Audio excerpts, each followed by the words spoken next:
प्रिय मित्रों, जय श्री कृष्ण।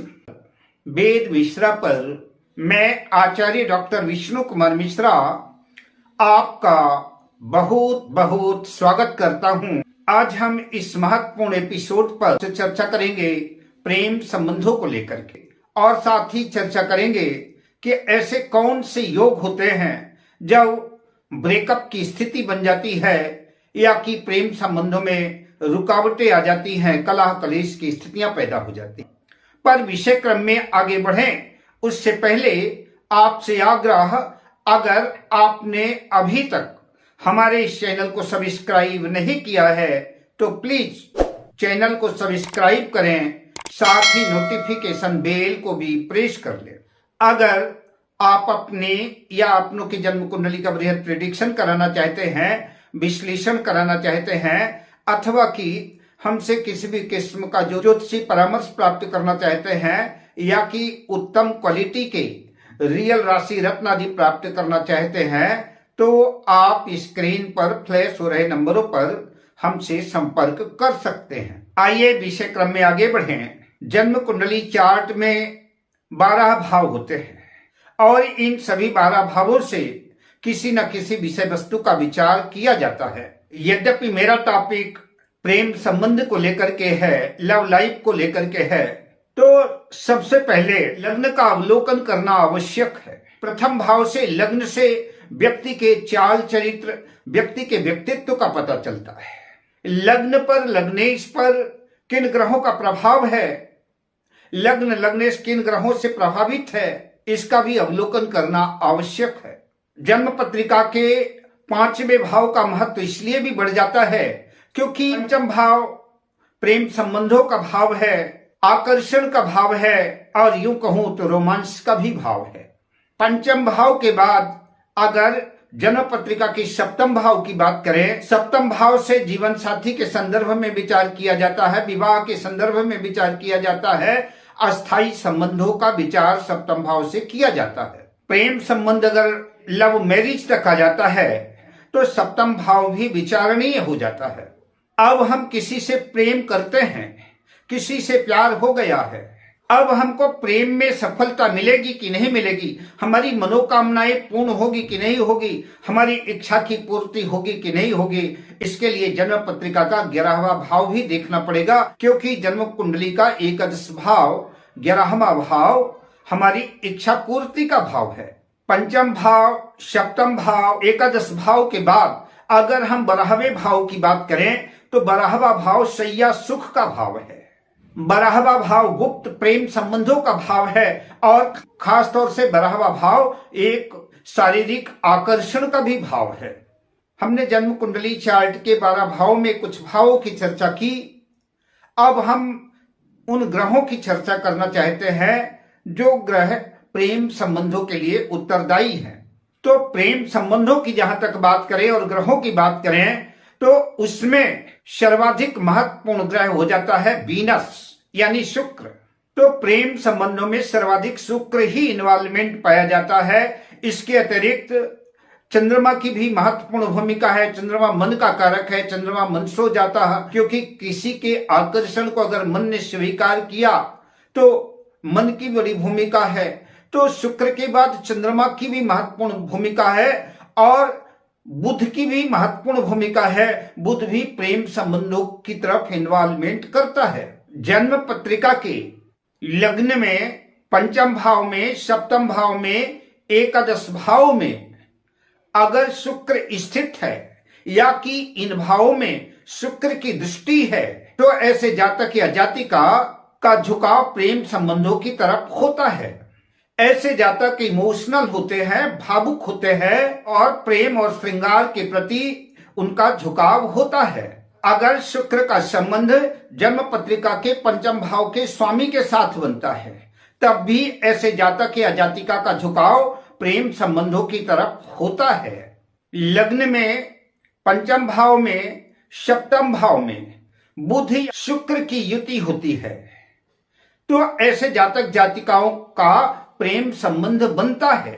या कि इन्हीं भाव में, लग्न में, पंचम भाव में, सप्तम भाव में शुक्र और चंद्र की युति बनती है तो भी ऐसा जातक प्रेम के प्यार के मार्ग पर चलता है, या कि लग्नेश का, पंचमेश का और सप्तमेश का शुक्र के साथ किसी भी तरह से संबंध बनता है, तो ऐसे जातक प्रेम के पथ पर आरूढ़ होते हैं।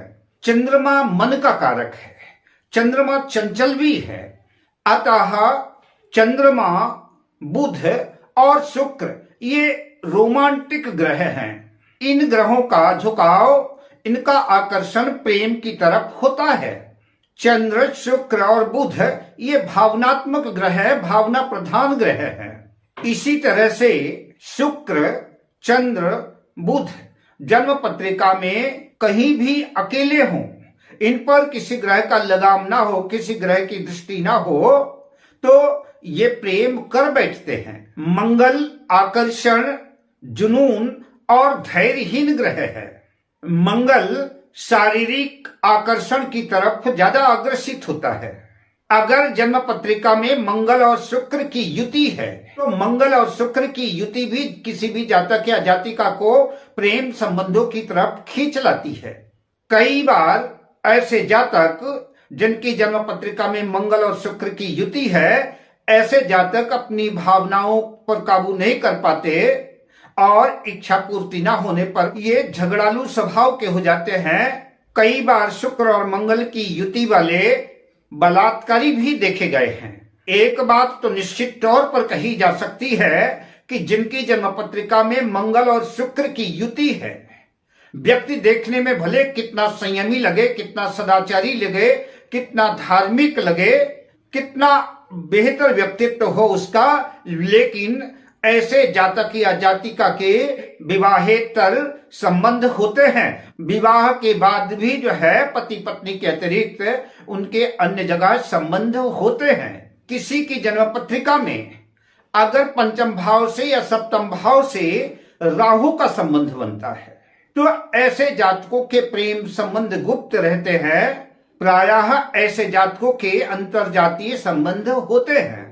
बात प्रेम विवाह की करें, लव मैरिज की करें, तो जन्म पत्रिका के पंचम भाव का और सप्तम भाव का किसी भी तरह से संबंध बनता है। पंचम भाव के स्वामी या सप्तम भाव के स्वामी की युति अगर जन्म पत्रिका में होती है, या कि पंचम भाव और सप्तम भाव के स्वामी का दृष्टि संबंध बनता है, या कि पंचम भाव के और सप्तम भाव के स्वामी का राशि परिवर्तन होता है, तो उनको प्रेम में सफलता मिलती है और ऐसे जातक जातिका प्रेम के बाद वैवाहिक बंधन में बंध जाते हैं। उनका प्रेम विवाह सफल होता है। जन्म पत्रिका के पंचम भाव में, सप्तम भाव में अगर शुक्र या राहु का प्रभाव है, या कि शुक्र या राहु की युति है, तो भी ऐसे जातक जातिका के प्रेम संबंध बनते हैं और ऐसे जातक जातिका अपने भावनाओं पर कंट्रोल नहीं रख पाते और प्रेम पथ पर चल पड़ते हैं। अगर जन्म पत्रिका में शुक्र और राहु की युति पंचम भाव या सप्तम भाव में है, तो प्रेम विवाह की भी संभावना बनेगी, लव मैरिज का भी योग बनेगा।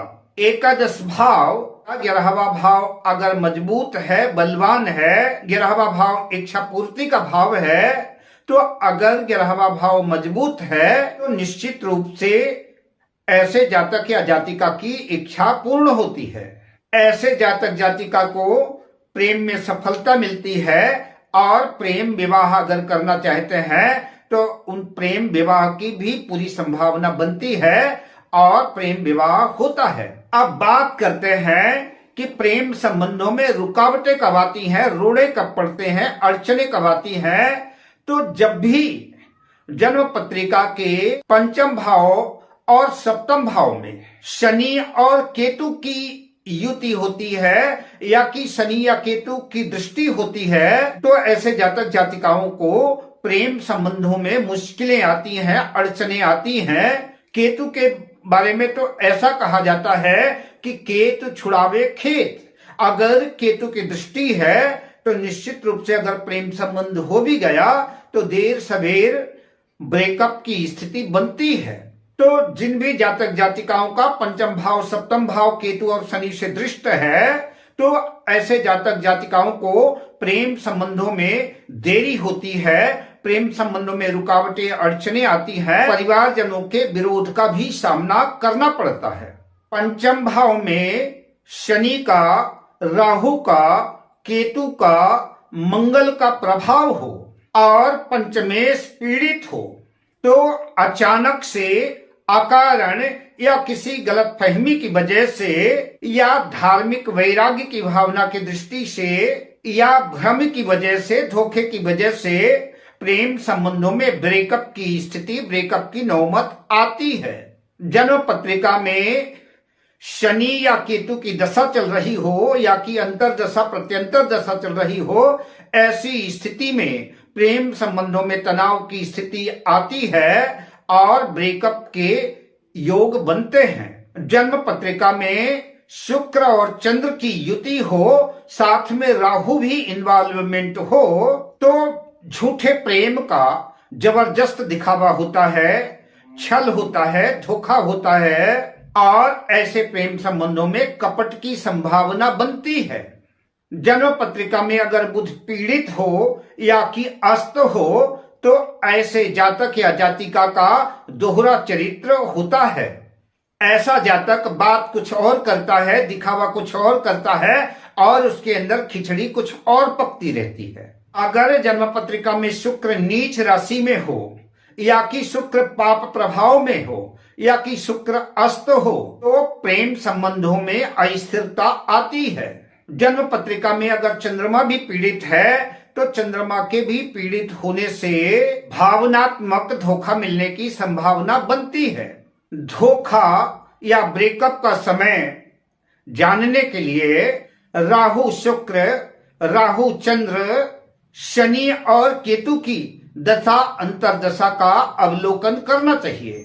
गोचर में भी 5वें 7वें भाव पर शनि, केतु, राहु का प्रभाव वक्री शुक्र का कारण प्रेम में असफलता का द्योतक है। ऐसे लोगों को कई बार प्रेम संबंधों में धोखा मिलता है। सच्चा प्रेम घटित होने के लिए जातक की जन्म पत्रिका में शुक्र बलवान होना चाहिए, उस पर शुभ ग्रहों का प्रभाव होना चाहिए। शुक्र अपनी उच्च राशि मीन राशि में हो, तुला राशि में हो, वृषभ राशि में हो तो ऐसा शुक्र प्रेम में स्थिरता प्रदान करता है और ऐसा प्रेम वास्तविक यथार्थतः प्रेम होता है। जन्म पत्रिका में पंचम भाव मजबूत हो, पंचम भाव पर शुभ ग्रहों का प्रभाव हो, शुक्र में या कि पंचम भाव में देवगुरु बृहस्पति की दृष्टि हो या कि शुक्ल पक्ष के चंद्रमा की दृष्टि हो तो ऐसा प्रेम संबंध 24 कैरेट सोने की तरह एकदम खरा होता है। जन्म पत्रिका में पंचम भाव का, सप्तम भाव का किसी भी तरह से संबंध बनता हो और एकादश भाव, इच्छा पूर्ति का भाव भी मजबूत हो, ऐसे जातक और जातिकाओं के प्रेम विवाह की पूरी संभावना बनती है। ऐसे जातक और जातिकाओं का प्रेम विवाह होता है और सफल होता है। अब मैं आपसे लेता हूं विदा, मिलता हूं अगली वीडियो में शुभ कामनाओं के साथ। जय श्री कृष्ण।